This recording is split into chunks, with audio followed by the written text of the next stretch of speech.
not quite 1/4 and never just half, but the entirety of one primate, whole.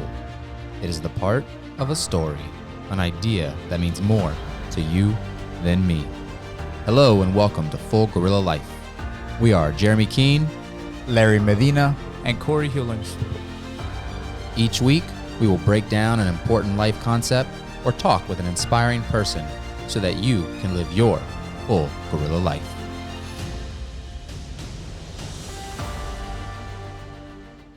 and so we're live. This is our real first episode with a guest on. So I'd like to introduce everybody, to our guest, Jason Gordon. Jason, do you go by Jay or Jason? Whatever you want to call me. Well, I don't know if you want us to do that. You better pick one. We'll go with Jay for the podcast. Fair enough. Okay. Yep. So Jay, part of this podcast, what we're trying to do, right? I kind of talked to you briefly about this, but what we're trying to do is we're just trying to find ordinary people doing extraordinary things, right? And I actually know you. I've known you for some time. Jeremy and Corey are not as familiar with you. I've known Jay for a long time. It's been we've had a gap of time. That's what it's been. I mean, I known him when you met him when he was. Yes. I don't know Jay at all. Never met him. Yes. Actually, I'm picturing you in my mind. Because I don't even have a face. That's a good point because I see like middle school. I see middle school Jay. I actually wish he was here just so you could see. He's not the little beard anymore. No. Yeah. And the beard's fantastic. Anyways, so Jay, as you know, because we tease you all the time, I feel, and the reason why we tease you is because we're jealous. You live an extraordinary life, right? Give or take. Yeah. So like, by the sounds of it, that you're living not everybody's dream, but a lot. You're of living my dream. You're living my dream, Jay. Yeah. Looks good. It looks good on paper. Okay. All right. I don't know the whole story, so I'm excited to hear the whole story. And Yeah. All right. I got a lot of questions, a lot of inquiring minds. All right, Jay. So if you don't mind, maybe take us back, right? So so if we can start over from where you're at, like what do you do right now? What do you do for a living? Wait, how did you guys meet first? How did you and Larry? Really, Jay, friends of friends, right? So Yes. Jeremy, another Jeremy that we know of, is a very good friend of Jay growing up. Jay's younger than me. You're like 4 years younger than me. Just turned 39. Okay. Oh, you're way closer than I thought. Yeah. So, Are you older than Jeremy? No, you guys only graduated 2 years? I think it was only 2 years. Are I you think you're right, yeah. Are you a year ahead of Jeremy? No, they were the same. Maybe it was 3 years. Yeah. Yeah, Okay, 3 that years. makes. Yep, that's right. Yeah, I forget how old I am, Jay. You know, so He's 41. yeah, I'll be He'll 42. be 42 and before everybody else. This is true. Yeah, we got a great shot of you. I don't know if it was you, Larry, but I know Joe was there. It was either you and Joe or somebody else and Joe holding me over a trash can for the freshman photo in the yearbook. Yeah, I remember that. Yeah. I don't know if it was me though, but I remember the picture. Yeah, that was a long time ago. That was a long sounds time like. ago. Yeah, over 20 It's years. definitely in print, not digital. No, this is I don't know. It was a digital camera that they printed. Anyway, that's exactly. neither here nor there. Yeah. So that's how we met, right? So we grew up with Jay. He lived about 2 houses down from my best friend, right, growing up. And so we basically all lived there for our high school years. Spent a lot of time at the Hirschberger residence. Yeah. Jay and I ate all their mac and cheese. Exactly. And the peanut butter cookies and the spaghetti and you name it, we ate it, right? So, all right. So fast forward. So you lost touch with them. Yeah, I think Larry, I saw did you stay in Jay touch or did you several get years back in touch? Or? So I would say that we lost touch for a long time, right? Because Yes, I've always been in touch with Jeremy on and off. We used to talk, I don't know, a couple times a year probably. But yeah, definitely with Joe. And then when I moved back to Florida about 3 years ago, and me and Joe became close again. So I see Joe a lot. Where are you at now? I live in Apaka. Okay, I know where that's at. Gotcha. So it's about 40 minutes away from Orlando. Mm-hmm. Right on. So you guys were just in touch, and then So really, unfortunately, I think I reached out to Jay when Joe's dad passed, right? So that's really when I reached back out to Jay. I was like, hey, we grew up there. Joe's dad passed. You may want to come down.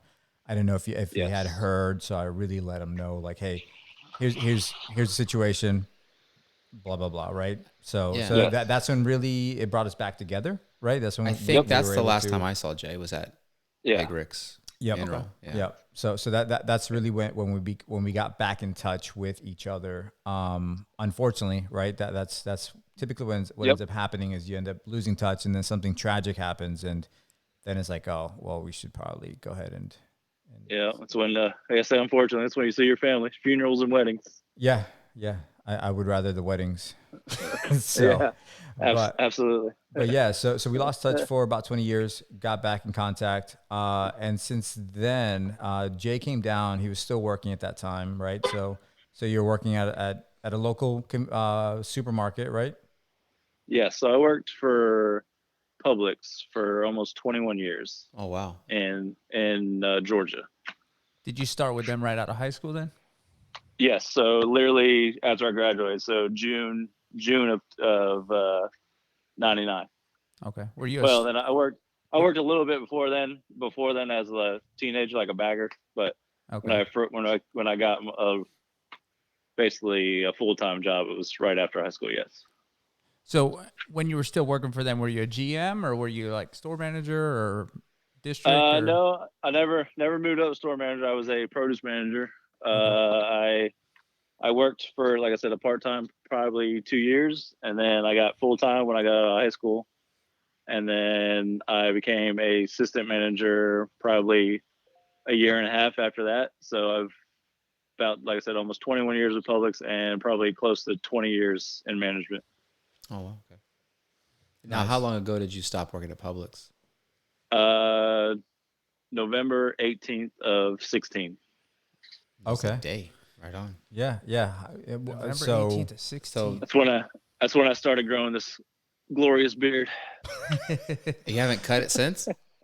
have you I not? haven't Have you touched it. trimmed it, or are you? Oh, are you serious? Nope. So Have not touched it at all. So it's 3 years old. Good for you. It's coming up on his third birthday. It's Yeah. coming up on It his is. third birthday. That's amazing. it is full on ZZ Top. Working at a place where I have to shave on a daily basis, that truly Yeah, makes me shave. jealous. Yeah. They literally just got beards passed this year, so they can have up to 2 inches now. Okay. So you But got to shave. When I worked there, I had to shave It every day. was of my more life. like communist Russia. Yeah, Exactly. pretty much. That's exactly it. They didn't make the beard net long Yeah. enough for that. Nail it. Yeah, you got to get the beard, the extra long beard net. Yeah. That's awesome. Get the J out. So what? Yeah. I don't. And again, I know Larry said he had talked to you, and I don't know the whole story.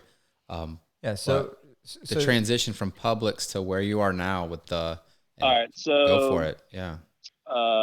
Yeah. So one of my best friends, obviously, was Jeremy and the whole Hirschberger family.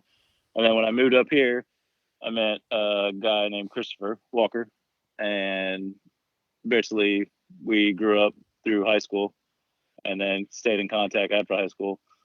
And he was pretty like my best friend up here. And about 4 years ago, he got diagnosed with cancer.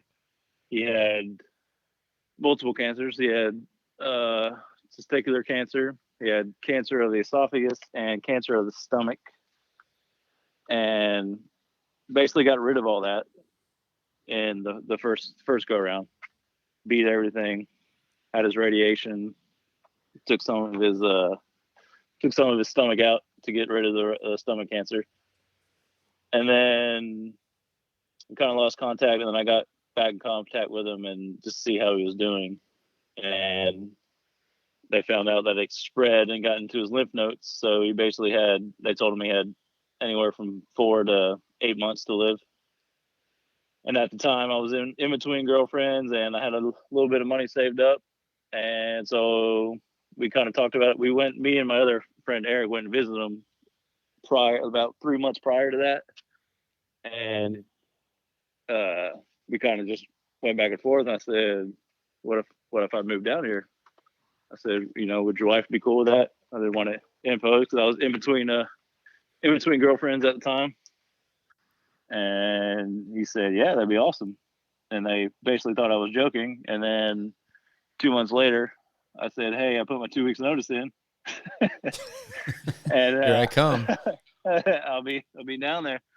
And well, Publix, I tried to get a transfer, and this is where Publix started. It started in Lakeland, so there's a lot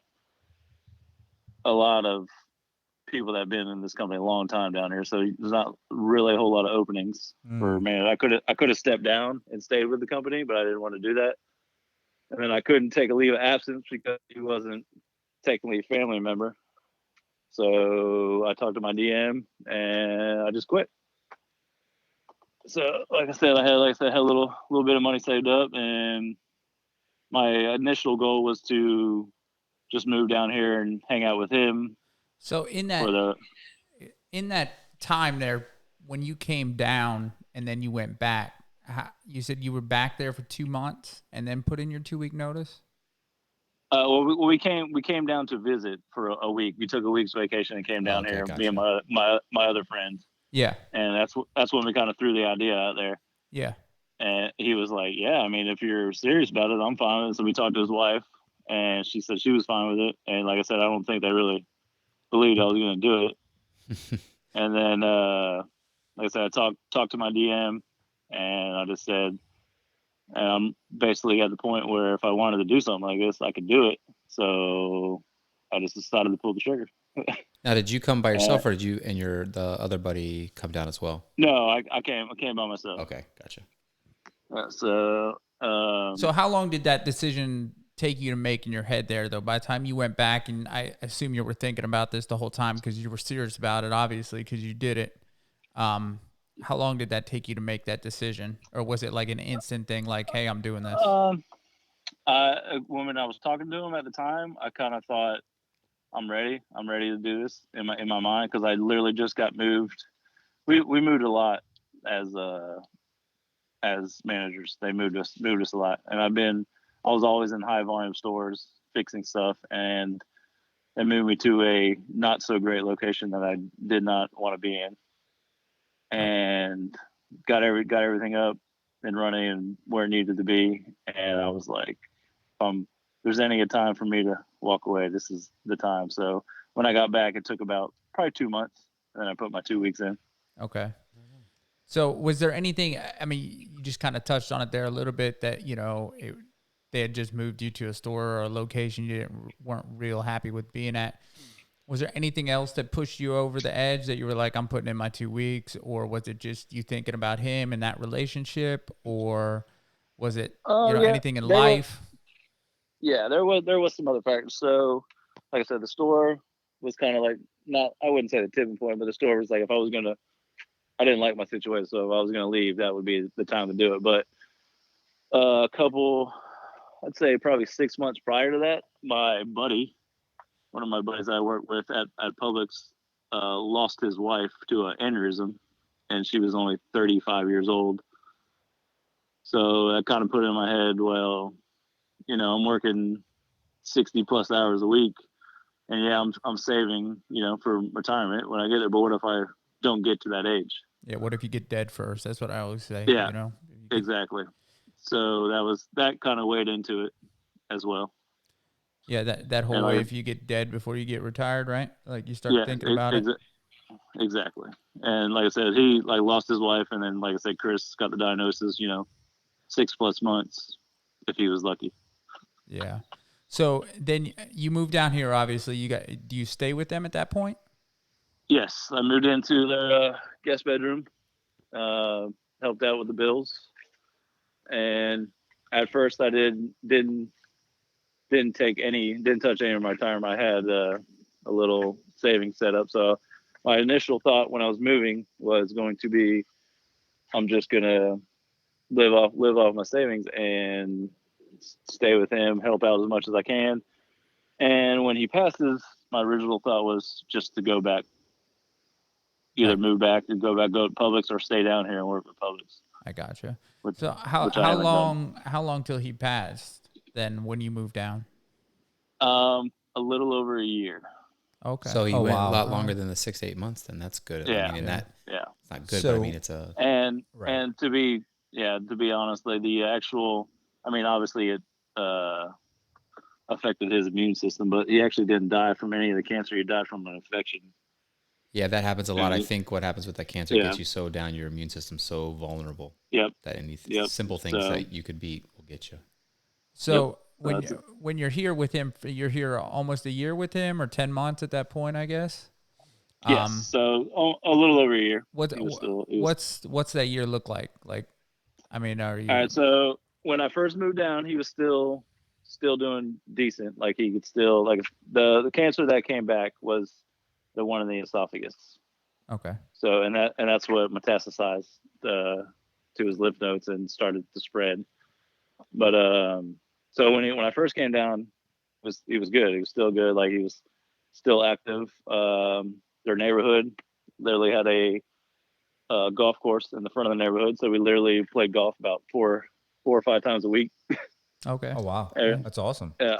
So So he was a big golfer, or did he just get into it at that point in his life? Or literally he literally got into it about 5 to 6 months before I moved down. okay, all right, So he was a registered a nurse practitioner. So okay, he was, yeah, he actually got a job down here before he got there, because he was literally supposed to have surgery on his esophagus, and he already had a job. He was still working down here.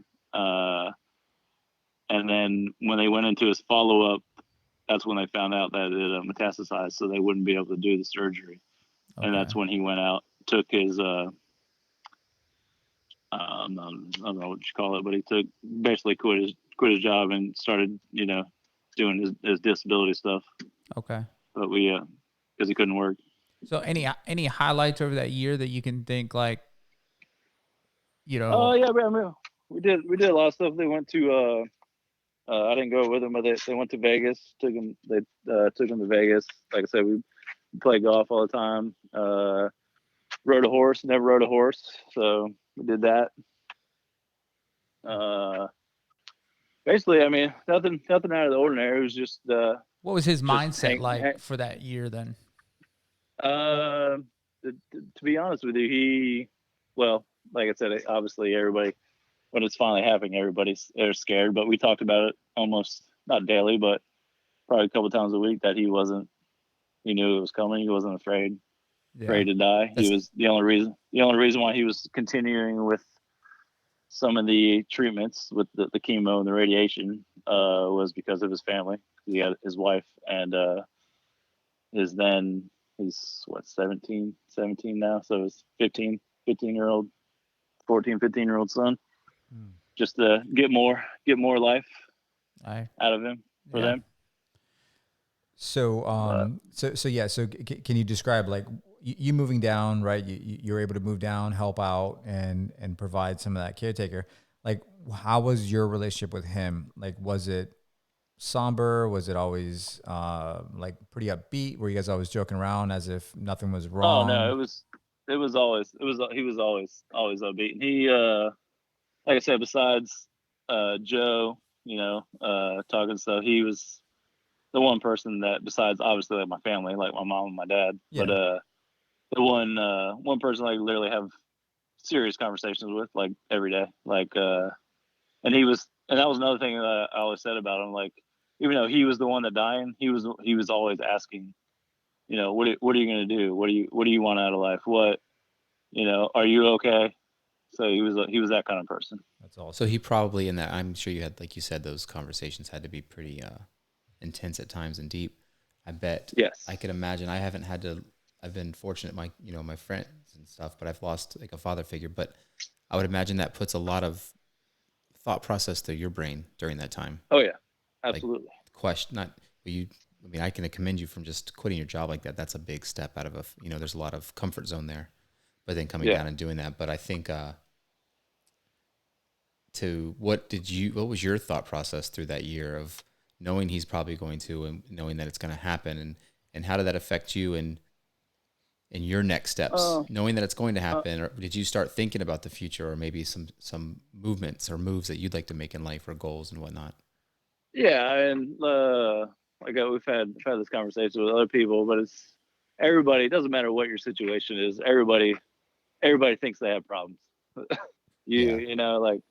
it doesn't matter what you do for a living. It doesn't matter how much money you make or how much or less money you make. Like, Oh yeah, absolutely. I say everybody's got problems. Absolutely. I like to say Or what- stress is relative. Yeah, You know, and it's relative to the person. Yeah, and saying that, I think like through work, a lot of times somebody's forest fire is another person's campfire. Like that goes back to the very perspective, relative, relative to that, because You know, everybody's got exactly. something, but it's at definitely different like levels. for you, the third grader at school that's being picked on or bullied is no big deal, really, when we think about it. But us. to us, But to for them, that's stress is so relative to the person. Yeah. Yeah, exactly. So I mean, we had conversations like I don't know. Like I said, he wasn't really a down in the dumps kind of person. He was always upbeat. From my perspective, it was just being there. Like, we watched Jeopardy every day. That was one of our things. I like Jeopardy. I'm a big Jeopardy I fan. have never really seen a full episode. Yeah, Larry's never watched No, it I before, didn't. just so you know. Yeah. I've probably watched bits and pieces. It doesn't air in I'm not Spanish. good at Jeopardy. Unbelievable. So Yeah, so I know not to call you at 7:30. exactly. That's awesome. So you went through this process, and you get to that point where he's probably come to his time. Where are you at in that time, and what kind of happens there to make you move All right, so forward?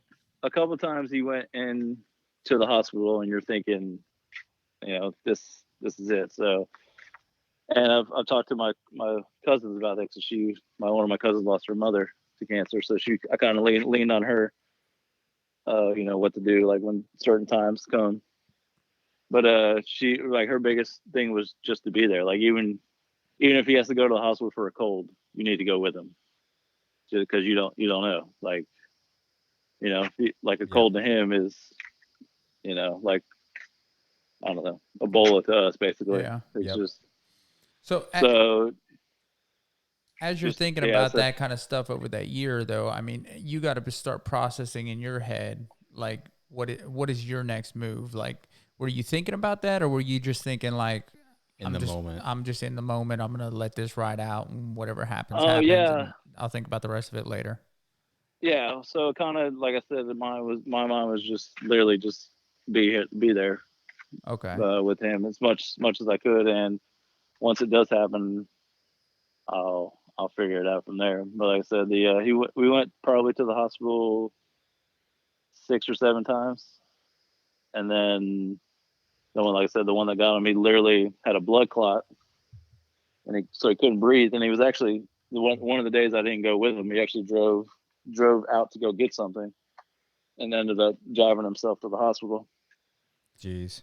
Because he couldn't breathe, and then like I said, they found a blood clot in his lung.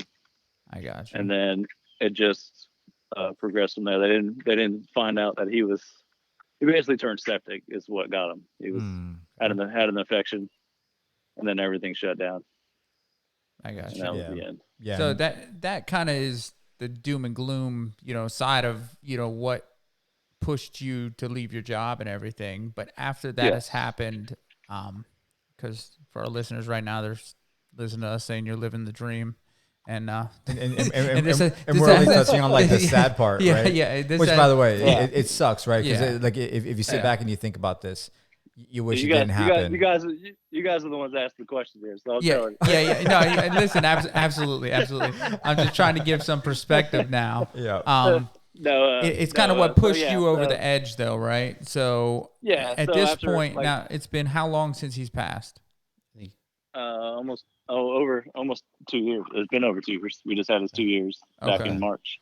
So it's been 2 years since he's passed now. Yes. Have you gone back to work? I have not. So I had with my savings account, and so I don't know if you guys know Interpost. So I have a 401k that I haven't touched. So I got my 401k still. Publix used to do this thing what they called profit sharing. Yes. Mm-hmm. So whatever your position was and how much money you made, they literally put money in. It was basically like another 401k. Like they matched. It was basically free money. Like I did nothing for that money except for work there. And it was all in stocks. Like they gave you. So once you get past your 5 years with Publix, you get what's called profit planning. You have your 401k that comes out of your check, but then you have your profit sharing is what Publix gives you on a weekly basis based on how much money you make in shares. Okay. That's pretty damn good. So yeah, so I had Well, it's a I good had company my plan. It makes you owner yeah of the so company, makes you more responsible yeah for the company. Right. yeah. So I had, like I said, I had my savings, which I was lived off of, but then I took half of my profit plan, and so I have the other half of my profit plan still, and my 401k. And in my head, once I got to a certain amount of number, I was going to go back to work. Okay. So I had a number. I had a number in my head where I wanted to be in my savings, and I was going to go back to work. But then I don't know. I just didn't do it, and started really trying to figure out what I wanted to do, which I still haven't figured out. To don't be think honest, most yeah, people have. well, I'm gonna say like 99% of the people don't know what they're going to do next. They're Yeah. doing something, but isn't necessarily what they want to do. Exactly. Yeah. Yeah. And I had, there's a lot of people that'll tell you out there that Publix works you too hard and there's too many hours. And maybe if you get in the higher manager, like I said, I set my own schedule. I had guidelines I had to follow on a weekly basis where I had, worked at certain times, certain nights. I had to close one night, but I never had a problem with Publix. I loved it. I loved working there. But I was like, I want to do, if I go back to work, I want to do something else, but I don't know. I just haven't figured that part out yet. So So I you have just to. been, So my question there, thinking like financially, you can keep as the time passes, you had that number that I'm assuming means if you get down to that number, you're going back to work regardless.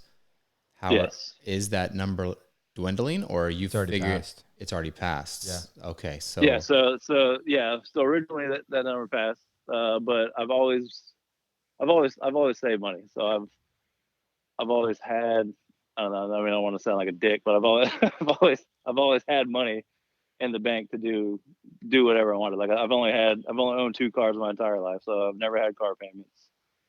I'm not gonna say I don't splurge, because I do. I buy stupid shit just like everybody else does. But Yes, you do. yeah, but just like I don't I've never lived in a house that was too much for me. Like when I was on my own, I lived in a small 2-bedroom townhouse, so I never splurged, and I made decent money at Publix, so that obviously helped. But I don't know. Like I said, when I want to go back to work, I wanted to do something that I've always wanted to do, and I'm not really sure what that is. Maybe something with beer, or Yeah. since beer or since beards? I'm Which one in, did you say? yeah, yeah, So beard. so 2 years down the road, right? So has there ever been what does that feel like, honestly, right? So you haven't worked in 2 years, and when I say that, it's almost 3 years. 3 years okay, because you yeah, moved down. Almost Yeah. 3 years. yeah, you're right, you're right. So it's almost 3 years. You haven't worked in 3 years. Would you recommend this path to people to take a sabbatical from work, or what are your thoughts? Right, what have you learned in these 3 years? That's that. Uh, uh, I don't know. Like I've enjoyed it. Like I said, when in my mind, I was thinking once he passed, like I'm gonna go travel, which I mean I have, but I haven't done crazy amounts. I've only been a couple of places, but uh, I don't know. To be honest, I was literally, especially the first year, I literally enjoyed being a fucking piece of shit. Not gonna lie. like I had to work a minimum. Like my minimum at Post was 50 hours. That was my minimum work week, and it was usually always over that. So I worked, I literally worked 50 to anywhere from 70 hours a week for 20 plus years. So when that So, when that happened, I just caught up on a lot of TV. well, yeah, well, Netflix Yeah. and chill. So you went from 60 hours to 0 hours, and I know that during the Yeah. year that you're with your friend, you stayed busy with him. What do you do with Yeah. your time? What do you do? I'm curious. Like when you wake up in the morning, do you have is it literally just a, Today, what'd you do today? or So today, like I said, we were traveling today. So I'm actually at my cousin's house Who is in we? Tampa. Is there a signet? S? Me and my girlfriend. Okay. And So she's we she's came. cool with you just hanging out at the house? Yeah, Okay. yeah. Awesome. she's actually has a lot of free time too. Well, not free time, but she's actually a real estate agent. Okay. Oh, so her schedule's flexible as well. That's kind of cool. Yeah, so she's usually at the house. So, I started to work out. I lost 45 pounds, but I've basically gained all that back now. I was real motivated the first year after he died. That happens to everybody. So I killed it for about a year. Like I said, I lost close to 50 pounds, about 45 pounds. But I do that even when I was working. I usually fluctuated. I've been as heavy as 300 pounds, and I've been as light as 185. Jay, I remember you as this skinny surfer, skateboarder. Like, I can't imagine 300 pounds. Yeah, man, you completely changed my vision of who I'm talking to. Yeah, in high school, I was. Now I feel like you look like Joe. You were, what'd you say, crackhead skinny? Yeah, I was crackhead skinny in high school. About like 160. Yeah. That's the way I remember the high school. That's all I mean. But normal days. I get up, not super late, probably about 8 or 9. Go usually nowadays. I'm still working out. I go to CrossFit, so I go to CrossFit. Come home. She's usually working on the computer, so wait for her. We usually go eat, and then we got a couple local bars we like to hit. We know all the bartenders. But other than that, man, like I said, I've traveled a couple times. Been to Dominican Republic before everybody started dying. It's the best time to go. Yeah. Get there early. Get there early before everybody starts dying. Don't drink the alcohol down there anymore. No. So go ahead. I said we just take like weekends. Like I said, if we want to go somewhere, we usually do it. Like, we go to the beach. Like this weekend tomorrow, we're driving to Siesta Key from Tampa to hang out till Sunday. Yeah. Yeah, because for those that don't know, Apopka is not close to the beach. Yes. No. Like either way you go. North of Orlando. Yeah. So you can either go either coast. One coast is 2 hours. The other coast. Careful, that side has flesh-eating bacteria currently. Yeah. So Yeah. Our side's better right now. Yeah. In that regard. Yeah. So yeah. I mean, honestly, it sounds like you're living everybody's dream, right? I mean, you wake up at 8, not because of an alarm clock, but because you just wake up at 8. That was definitely the best part. Which this part's like, for me and my personality is hard, right? Because I can't envision that. It's hard for me to think about that, which I think is pretty cool. But I'm like, so like right now, as you're telling me your story, I'm thinking, what's he gonna do in like 5 years? And you've said, and I commend you of living in the moment, because so many people don't. They're always in a rush. Yeah. And I think that's it's smart to stop and slow down and enjoy those moments and just life in general with that. Person. Yeah, like I said before, I usually tell myself, like, everybody's got problems. Even I think I got problems sometimes, some days. Like, you just gotta tell yourself, just hang out today. Like, and plus, I don't know. Like I said, I want to get back into the somber there, but lost my mom back in March, so that kind of halted the going back to work thing. I was like, oh, I'm just gonna enjoy myself for a little while longer. I don't blame you there. I mean, if you're able to do it, absolutely. Yeah, I mean, right now, what do you have to lose? Yeah. Yeah. Now, have you had any side gigs or anything, or had any or even experimentation with what you want to do? Like you said, beer. Like, have you actually done anything with that route? Or are you thinking? No, like I said, I want to maybe look into, like I said, working at a brewery, or with the legalization of medical marijuana down here. Maybe something in that field once it starts to take off. I gotcha. Yeah, it's probably a good field to get into. Yeah, right now, get in before, just like the Dominican Republic. Get in before before everybody shows up. Yeah, yep. Starts dying. Yeah. So yeah, it's not a bad idea, but yeah, man, we we're about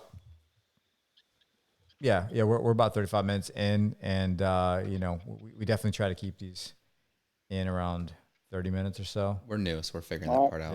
Yeah, if you haven't figured it out already, we have no idea what we're doing here. For those who are listening, that's okay.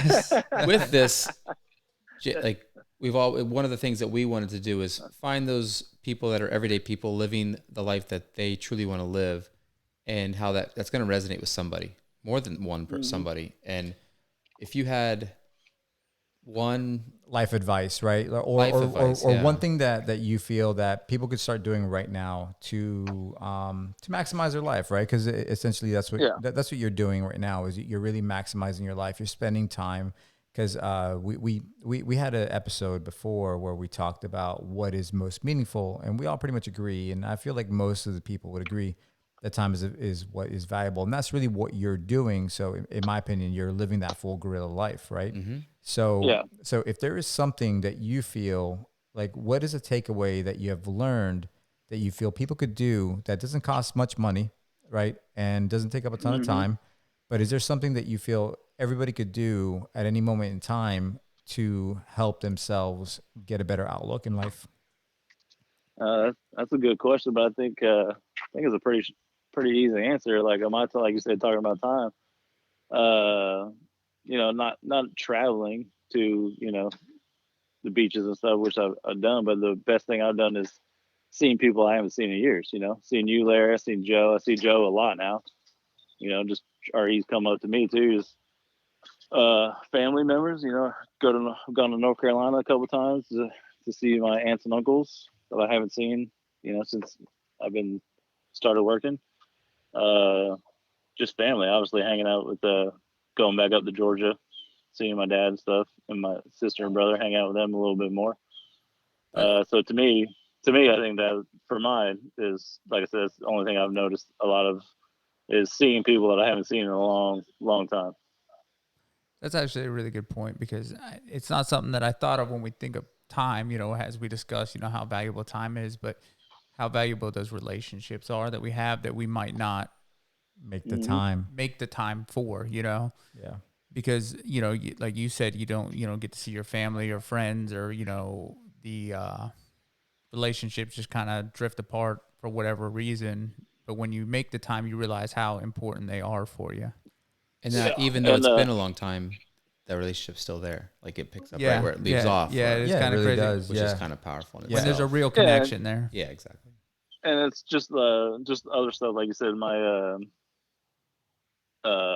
aunt was literally talking to me, and they were telling me they were coming to Orlando or close to it, but her daughter, one of my cousins that I hadn't seen in a while, literally she sent me the address, like, hey, we're coming in town, and grandma's coming, my other grandma, the one that's still alive, she's 92.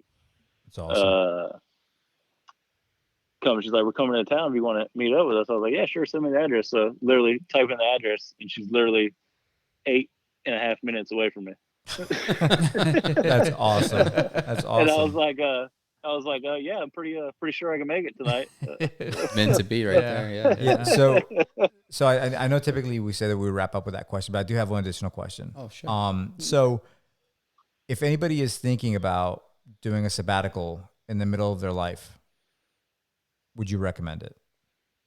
Absolutely. If you can do it, like I said, if you're not going to put yourself in a position, you can't do it. I mean, like I said, there's a lot of, when I decided to do it, I knew my original plan was like a year and a half. I knew I had enough money saved up that I could do nothing and help out for a year and a half and then go back to work if I wanted to. But like I said, with the other stuff, if you can do it, I highly recommend it. So basically what I've gotten from you on that question too is, because I feel like I kind of knew a little bit about your story, very, very minimum, that you had left Publix and not been back to work for 3 years, which was enough for me to say, yeah, let's talk to this guy. But the people that I've told, like my wife and a couple other people who we were going to talk to today, and they were like, well, how's he do it? That's always the question, is how's he do it? So if I was like to answer them right now, I would say really he went on the grind for a long enough time to save up the money and then just did it, really. Yeah. Is what it seems like to me. You put that grind in first. And didn't accrue a ton of debt. Yeah. You put the grind in. Yeah. And was smart about his money. Yes. So I mean, I think that's the hard part. Everybody wants to live be where you're at now, take a sabbatical, in their mid 30s or late 30s or whatever, and have 3 years off. And that sounds great. It sounds great to me because I'm right there right now, but But then you have a house, you have a car, you have a dad, blah, blah, blah. if I'm honest with myself, I put in the grind, but I've put that into the big house and the nice cars and, all that. Exactly.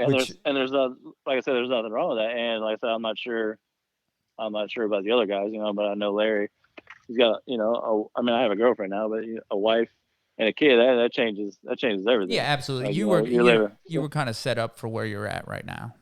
Yeah.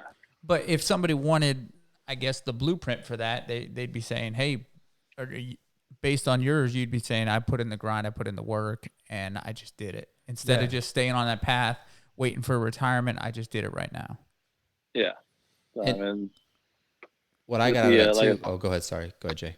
No, I was just saying what we were talking about before. Like, you don't know. Like, not to bring back the whole doom and gloom thing, but you just, But that's empowering. You're right. You got to enjoy what's going on. Absolutely. I mean, listen. I know somebody who is in their 50s, early 50s right now, and they're in late stages of Alzheimer's.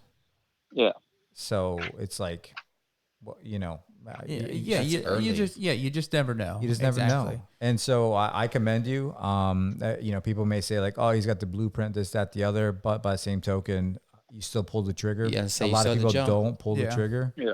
And some people will put in that grind. They just keep putting in that grind till they retire, and then they, like I said before, you get dead before you get tired. Yeah, see, retired. I'm pretty much an idiot. I say I'm gonna work till I'm 80. Yeah. However, we're gonna start doing what we want at some point. We'll see at some point.